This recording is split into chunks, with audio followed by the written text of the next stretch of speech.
Bien, seguimos con ustedes y ahora tenemos en este bloque, este segundo segmento, vamos a conversar sobre el sentido de la muerte en la cultura andina. Y para eso nos encontramos con Ana Pino Jordán. Ella es promotora cultural y también miembro de IDECA. Anita, muy buenas noches. Buenas noches, gracias por la invitación. Anita, lo primero es un poco ubicarnos un poco en esta expresión, ¿no? El sentido de la muerte. ¿Qué queremos decir cuando hablamos del sentido de la muerte en la cultura andina? Porque es un sentido diferente. O sea, la muerte en la cultura andina es un momento de tránsito, que pasas de una vida a otra vida. Pero es ese tránsito. En la cultura, en la tradición católica y en la cultura occidental moderna, cuando se muere es definitivo. O sea, se muere y ya se murió. O sea, es algo acabado, finito, finalizado, es de tu vida, ¿no? O de la vida de cualquier persona. Entonces, en el sentido andino es un momento de tránsito. O sea, no es algo definitivo. Claro, y eso es lo que el día de mañana, bueno, mañana y pasado vamos a conmemorar, vamos a conmemorar hasta existe un feriado, ¿no? Que es el día de mañana. Claro, pero mañana es en la tradición católica es Todos los Santos. Así es. ¿No? Pero en la tradición andina, digamos que el rito o la ritualidad o las relaciones con el difunto o con las almitas o con los ajayos o con los supais, que también se llaman en quechua, es a partir de mediodía y es hasta el mediodía del día siguiente, o sea, del 2. ¿No? Y esta presencia, digamos, tú acabas de aclarar de manera muy didáctica ese hecho, ¿no? En la cultura andina la muerte es una transición, es decir, si uno se pone a pensar en la cultura andina, muerte tal como la conocen los occidentales no existe. No. O sea, no hay desaparición completa, ¿no? Como se puede pensar, ¿no? Y las almas cumplen una función. Sí, o sea, así como los vivos, las almas también, o sea, en su otra vida cumplen una función. Por ejemplo, hay referencias de gente que ha trabajado el tema que dice que la tarea de los difuntos es cuidar los cultivos. ¿No? Entonces, muchos y todos hablan de que la muerte da vida. La muerte da vida no solamente en su connotación de cuidar los cultivos te van a dar alimento, o sea, cuidan la vida, pero también hay tradiciones en donde los muertos regresan también, ¿no? Pero para dar vida, por ejemplo, en carnavales. O sea, es un momento está relacionado con el ciclo solar, el hecho de que la almita pueda venir a visitarnos o pueda salir a fertilizar en época de carnaval, porque febrero es el mes de la fertilidad, el mes de las parejas. Pero la razón más o menos que podemos encontrar para poder entenderlo o interpretarlo está relacionado con un ciclo solar y con el momento del cenit. El cenit es el momento en donde la Tierra está el Sol está perpendicular a la Tierra y, por ejemplo, a las 12 del día no hay sombra. Y una de las acepciones de Ajayu, que es ya el alma del difunto, es sombra. O sea, Ajayu tiene varias acepciones. Ajayu, en castellanizados, es espíritu, es alma, pero también es semilla, ¿no? También es sombra, también es momia, ¿no? O sea, es antepasado. O sea, tendríamos que retrotraernos un poquito a los rituales del momento de paso, o sea, cuando la persona fallece y tiene que pasar a su otra vida. Hay una serie de rituales que duran 8 días, ahora antes duraban 5 días, que tiene por objetivo desprender la fuerza vital, el vivo, el ánimo, que tiene que desprenderse del cuerpo y dar paso al ajayo. Allá. ¿No? Entonces hay una serie de rituales. Propiamente es de una energía a otro tipo de energía, pero siempre siendo energía. El ajayo es la energía interior, la energía no solamente es de tu espíritu, también es de tu carácter, ¿no? El ánimo más bien es la fuerza vital. Cuando se te escapa el ánimo, por ejemplo, hay que llamarlo, ¿no? Porque hay una serie de connotaciones, ¿no? Estás triste, te enfermas, estás sin energía, se dice se le ha escapado el ánimo, o se ha asustado y el ánimo se le ha ido, o cuando estás enfermo el ánimo se ha ido, ¿no? Entonces el ánimo es la fuerza vital, ¿no? Y entonces tiene que desprenderse en el proceso de tránsito a la muerte, a la otra vida, a la otra, lógico. Tiene que desprenderse el ánimo para dar paso al ajayo. Ya, y bueno, y lo interesante también, claro, esa es un poco la dimensión un poco explicativa, filosófica que hay ahí, pero es interesante también la práctica propia, las prácticas, ¿no? Las prácticas cotidianas, las prácticas religiosas, la espiritualidad de la propia gente. En eso, ¿qué podrías tú, cómo tú interpretas, cómo enfocas, ¿no? Porque la práctica de la espiritualidad tiene sus también... Sí, sus rituales. ¿no? Claro. Tiene sus simbolismos, ¿no? Mira, en casi todo lo que está escrito sobre rituales de difuntos o de muertos o de estos regresos, son fenómenos o son rituales que implican inversión.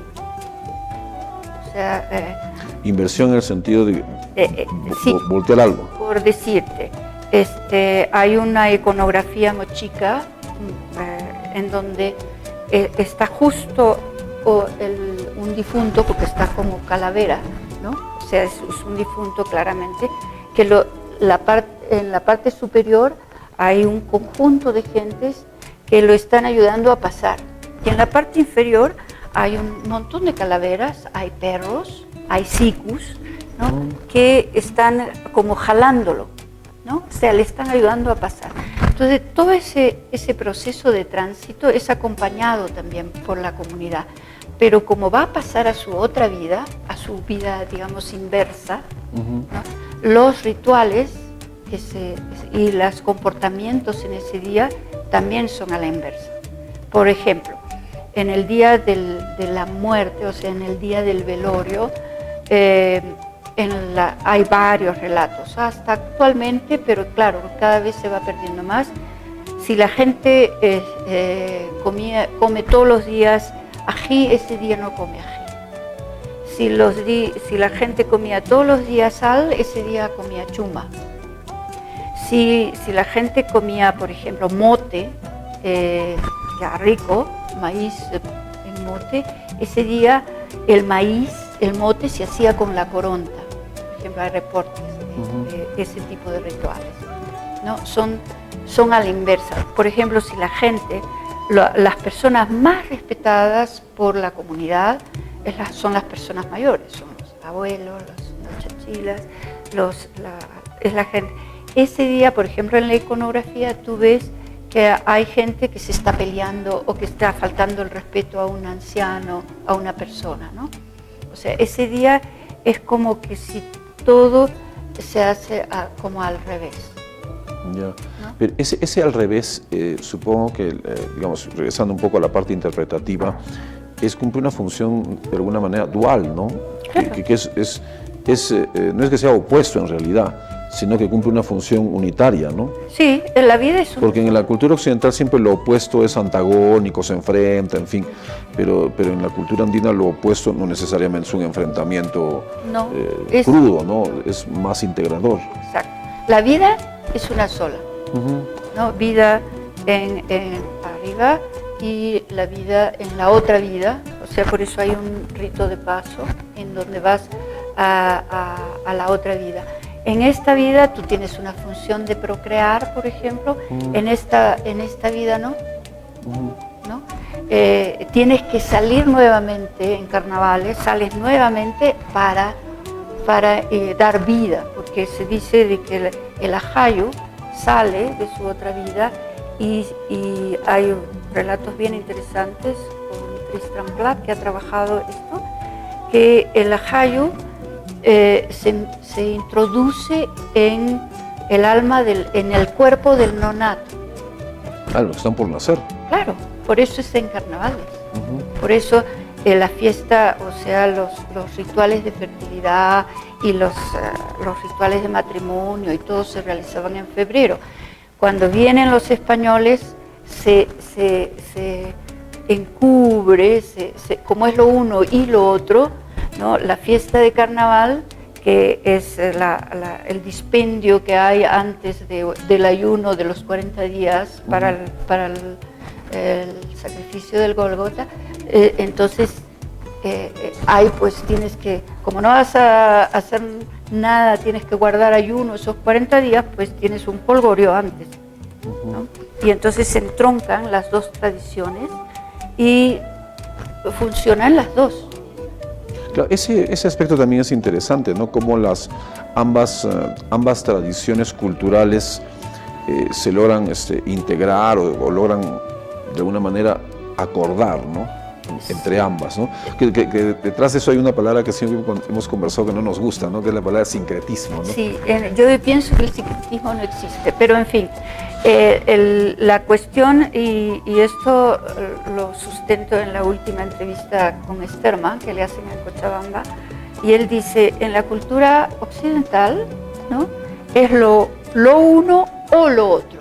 Ah, sí, claro. ¿No? Es excluyente. Electivo, ¿no? Es lo uno o lo otro. En la cultura andina es lo uno y lo otro. Y es una de los sustentos por los cuales las dos tradiciones se han mantenido de alguna u otra forma hasta nuestros días. Allá lo que digamos detrás de esa reflexión es de que la cultura andina más bien es una cultura de acogida. Sí. ¿No? A diferencia, digamos, de la cultura occidental, que es más segregacional, digamos, ¿no? Se separa, ¿no? Y eso, digamos, en el aspecto religioso se nota mucho, ¿no? Se nota mucho porque nuestra religiosidad andina está, pues, integrada, articulada, ¿no? Sí, o sea, se siente tanto lo católico, ¿no? Se siente, y yo creo que es honesto, o sea, no es una impostación ni una cuestión de resistencia ni sobrevivencia. Yo me resisto todavía a hablar de eso. Se siente, se la sientes, ¿no? Con la tradición católica, pero también sientes lo tuyo. Lógico. Y honestamente, o sea, legítimamente además. Me haces pensar en esto, esa idea, digamos, de lo uno y lo otro, o la acogida, en el hecho de estas fiestas un poco más modernas y occidentales, como es el caso de Halloween, ¿no? Yo tengo la impresión, Anita, no sé si me puedes ayudar a pensar eso, pero hay gente que, digamos, saca a sus niños ahora en el Halloween, pero también mañana pues va a ir al cementerio, va a recibir a sus almitas, ¿no? Sí. Y al final no se acoge también esa fiesta que puede parecer muy occidental, pero se la acoge también. Sí, y se la resignifica, ¿no? O sea, se le da un sentido también. Pero, y entonces lo uno y lo otro funciona. Es que en realidad es una constante suma, ¿no? Ir sumando. A diferencia de la religión occidental, que es eminentemente excluyente, ¿no? Incluso la misma idea de... un solo Dios, que es el verdadero. La misma idea de Yahvé, ¿no? O sea, Yahvé es poderoso, Yahvé es único, Yahvé está en todo lugar y de él depende todo, ¿no? En las culturas ancestrales, todos los seres tienen vida, todos los seres, digamos, hay una mayor diversidad de fuerzas espirituales. Claro, eso que llamamos espiritualidad, que yo también me resisto un poco a denominarla, en realidad es relacionalidad. Y más que religiosidad es ética, es eticidad, porque es un deber ser. Claro, lógico. Bien, bueno, estamos conversando sobre estos temas del sentido de la muerte en la cultura andina. Y bueno, y te agradezco, Anita, que hayas venido un poco, bueno, precisamente porque mañana, bueno, para algunos mañana solamente es el feriado, ¿no? pero en realidad es esta acogida, esta recepción a las almitas que tenemos en nuestras familias, ¿no? Y que todos vamos a recibir, como tú muy bien indicas, la muerte en el mundo andino, en la cultura andina, no es como el mundo occidental, ¿no? Que es mucho más excluyente, mucho más cancelatoria, o sea, cancela las cosas, y en nuestra cultura andina más bien se suma, se integra, se acoge. Esa expresión que creo que es de Sterman, la que te has dicho de lo uno y lo otro, ¿no? A diferencia de la cultura occidental, que es lo uno o lo otro, ¿no? Bien. De esta manera te agradezco, Anita, la presencia. Llegamos a nuestro punto final. Nos vemos la próxima semana. Muchas gracias y hasta entonces.